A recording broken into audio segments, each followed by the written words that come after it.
ప్రాథమిక ఆరోగ్య కేంద్రంలో ఏ సేవలు అందుబాటులో ఉన్నాయి? గుండెపోటు వస్తే ప్రాథమిక ఆరోగ్య కేంద్రంలో ఇంజెక్షన్లు ఉన్నాయా? మహిళలు ప్రెగ్నెన్సీ టైంలో తీసుకోవాల్సిన జాగ్రత్తలు, అంగవైకల్యం లేకుండా తెలివైన పిల్లలు పుట్టాలంటే ఎటువంటి మెడిసిన్ వాడాలి అనే విషయం పైన doctor Ansari, doctor madam Chitveli మండలం మెడికల్ ఆఫీసర్తో 3RR news special interview. Chitvel మండల ప్రాథమిక ఆరోగ్య కేంద్రం మెడికల్ ఆఫీసర్లుగా మీరున్నారు. చిట్వేల్ మండల ప్రజలకు ఏ విధంగా సేవలు అందిస్తున్నారు? అందరికీ నమస్కారం. నా పేరు డాక్టర్ అన్సారీ. ఇక్కడ మేము ఇద్దరు మెడికల్ ఆఫీసర్ వర్క్ చేస్తున్నాము. ఇక్కడ ముఖ్యంగా అన్ని ఓపీ సర్వీసెస్ అన్నీ అందుబాటులో మనకు ఉన్నాయి. ఇప్పుడు ప్రజలకు సీజనల్ వ్యాధుల పట్ల కూడా మనకి ఇక్కడ టెస్టింగ్స్ అనేది కూడా చేయడం జరుగుతుంది. మలేరియా కానీ, ఫర్ ఎగ్జాంపుల్ డెంగ్యూ కానీ, స్మియర్ తీయడం కానీ మనం ఇక్కడ సర్వీసెస్ అనేది మనము అందుబాటులో అనేది మనం చేయడం జరుగుతుంది. ఇక్కడ రక్త పరీక్ష నమూనాలు, రిపోర్ట్లు, వాటి తగ్గ వ్యాధి నిర్ధారణ చేసిన తర్వాత మీరు ఇచ్చే మెడిసిన్స్ ఇవన్నీ ప్రజలకు అందుబాటులో ఉన్నా కూడా ప్రైవేట్ హాస్పిటల్కు ఇక్కడ ఉన్నటువంటి ప్రజలు ఎందుకు వెళ్తున్నారంటారు? ఈ విషయం పబ్లిక్లకు తెలియదా? అలా అని కాదండి. ఇప్పుడు మనకు ఇక్కడ గవర్నమెంట్ హాస్పిటల్లో అన్ని రకాలుగా మనం ఏదైతే పరీక్షలు చేసి ఇక్కడ ప్రాథమికంగా చికిత్స అనేది మనము చేయడం జరుగుతుంది. మీరు అడిగిన ప్రశ్నకు ఇంకా ప్రైవేట్కి ఎందుకు వెళ్తున్నారంటే, కొంతమంది అక్కడ వెళ్ళేసి కూడా అక్కడ ట్రీట్మెంట్ సరిగా వాళ్ళకి అందక ఇక్కడ కూడా రావడం కూడా చాలామంది మనం గమనించినాము ఇక్కడ ప్రభుత్వ హాస్పిటల్లో. ఒక గవర్నమెంట్ డాక్టర్గా కావాలంటే MABS చదివి, ఉన్నతమైన చదువులు చదివి, మంచి ప్రాక్టీస్ ప్రాసెస్తో ఇక్కడికి వచ్చి మీరు సేవలు అందిస్తున్నారు. మరి చిట్వేల్ మండల ప్రజలు మీ సేవలకు ఎంత మాత్రం వినియోగించుకుంటున్నారు? వినియోగించుకోవాలని మీరు ఎలా వాళ్ళకు రావాలని మీరు తెలియపరుస్తున్నారు? మీరు ఇక్కడైతే మనము ఎవరో ఒకరు 24 గంటలు మనకైతే అందుబాటులో ఉన్నామండి. అన్ని సర్వీసెస్ మేమైతే ఆల్వేస్ అంటే మనం ఎప్పుడైనా అన్ని సర్వీస్ అందించడానికి మేము రెడీగా ఉన్నాము. ఎటువంటి కేసెస్ వచ్చినా కూడా, ఎమర్జెన్సీ కేసు వచ్చినా కూడా మనము టేకప్ కూడా చేయడం జరుగుతుంది. ఎమర్జెన్సీగా ఇక్కడ హార్ట్ సంబంధించి అంటే గుండె నొప్పి కానీ అటువంటివి వచ్చినప్పుడు, మన PSలోకి వచ్చినప్పుడు వాళ్ళకు ఇంజెక్షన్ ఏమైనా అందుబాటులో ఉన్నాయి? ఇక్కడ ఇంజెక్షన్స్ మరియు ఒక ట్యాబ్లెట్స్ కూడా మనకు అందుబాటులో ఉంటాయి. మనకు ఏమైనా మన సస్పెక్ట్స్ గుండె జబ్బుతో వచ్చి, హార్ట్ పెయిన్గా వచ్చి మనకు ఏమైనా సస్పెక్ట్స్గా అనిపిస్తే మనకు లోడింగ్ డోస్ అనేది ఇక్కడ ఇచ్చి వెంటనే మన సెకండరీ లెవెల్కి పంపించడం జరుగుతుంది. రెఫరెన్స్ రోజు మనకు ఎన్ని ఓపీలు ఇక్కడ వస్తున్నాయి? దాదాపుగా మనకు 150 నుంచి 200 మంది ఈజీగా మనకైతే ఓపీ అనేది రన్ అవుతుంది. అత్యధికంగా వృద్ధులు ఎక్కువ మంది రావడం జరుగుతుంది. ఇక్కడ బీపీ కానీ, షుగర్ కానీ ఎక్కువ మంది ఇక్కడ ట్రీట్మెంట్ చేసుకొని కొంచెం సంతృప్తిగా వెళ్ళడం కూడా జరుగుతుంది. కిడ్నీకి సంబంధించి ఇక్కడ ఏ మెడిసిన్స్ కానీ, నిర్ధారణ కానీ ఎటువంటి మన దగ్గర నిర్ధారణ అంటే CBC కాబట్టి మనకు అదైతే అందుబాటులో ఉంది. కిడ్నీ కానీ, లివర్ కానీ మనకు చేసే పరీక్షలు కానీ, రక్త నమూనాలు తీసుకునే వరకు ఉంది. ఇంకా క్రానిక్ మెడికేషన్స్ అయితే మనము అది సెకండరీ లెవెల్లో మనం పంపించాల్సి ఉంది. ఇక్కడ ఎమర్జెన్సీగా యాక్సిడెంట్ అటువంటి ఏదన్నా జరిగితే ప్రాథమిక వైద్యం 24/7 అందుబాటులో ఉండి వైద్యం అందిస్తున్నారా? ఇక్కడ 24/7 డాక్టర్స్తో పాటు స్టాఫ్ నర్సెస్ అందరూ అవైలబుల్గా ఉన్నారు. ఏ కేసు వచ్చినా కూడా మనకు ఇబ్బంది లేకుండా మనము ఇక్కడ ఫస్ట్ ఎయిడ్ మనం చేసి సెకండరీ లెవెల్ మనం రెఫరెన్స్ కూడా చేయడం జరుగుతుంది. చిట్వేల్ మండలం మారుమూల ప్రదేశం. ఇక్కడ రైతాంగం వృత్తి ఎక్కువ. ఇక్కడ పొలాల్లో ఎక్కువ స్నేక్స్, పాము, తేళ్లు కాట్లకు, విషపురుగులకు కాటుకు గురవుతూ ఉంటారు. వాటికి మనకు ఇక్కడ ఇంజెక్షన్స్ కానీ, మెడిసిన్స్ అందుబాటులో ఉన్నాయా? పాము కాటు కానీ, తేలు కాటు కానీ, కుక్క కాటు కానీ, ఏమన్నా విషంగా ఏమైనా ఉంటే విష సర్పాలు అన్ని వ్యాక్సినేషన్స్ అవైలబుల్ అయితే మన పిఎస్సీలో అయితే అవైలబుల్గా ఉన్నాయి. ప్రజలు కూడా మనం చెప్పడం ఏమంటే ఈ సర్వీసెస్ ఏమన్నా ఎమర్జెన్సీగా ఉంటే మూఢనమ్మకాలకు దూరంగా ఉండి మన దగ్గర మన సర్వీసెస్ అందించుకుంటారని కూడా నేను ఆశిస్తున్నాను. అలాగనే పల్లెలకు వెళ్ళి వ్యాధి రాకుండా సీజన్లో తీసుకోవాల్సిన జాగ్రత్తలు అటువంటి ఏమైనా అవగాహన కల్పించే కార్యక్రమాలు కూడా ఏర్పాటు చేస్తున్నారు.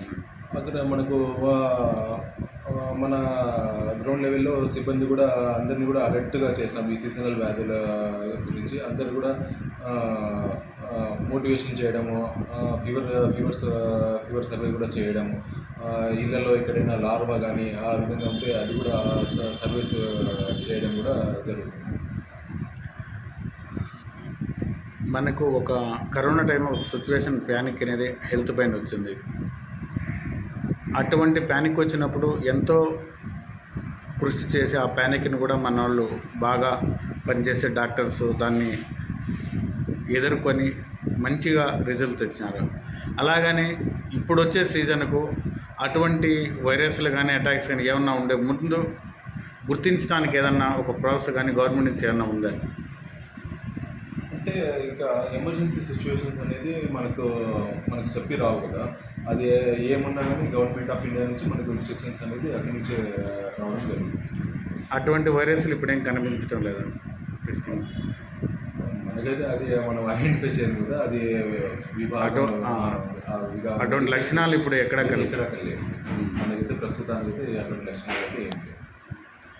ఇక్కడ ఇంకా ఈ హాస్పిటల్కు ఇంకా ఎక్విప్మెంట్స్ కావాల్సినవి ఏమన్నా ఉన్నాయి? ఇక్కడ అందుబాటులో ఉంటే ప్రజలకు సేవ చేస్తానికి మాకు ఈ వస్తువు అందుబాటులో ఉంటే, ఈ పరికరం అందుబాటులో ఉండాలి, ఖచ్చితంగా ఉంటేనే మాకు సర్వీస్ జరుగుతుంది.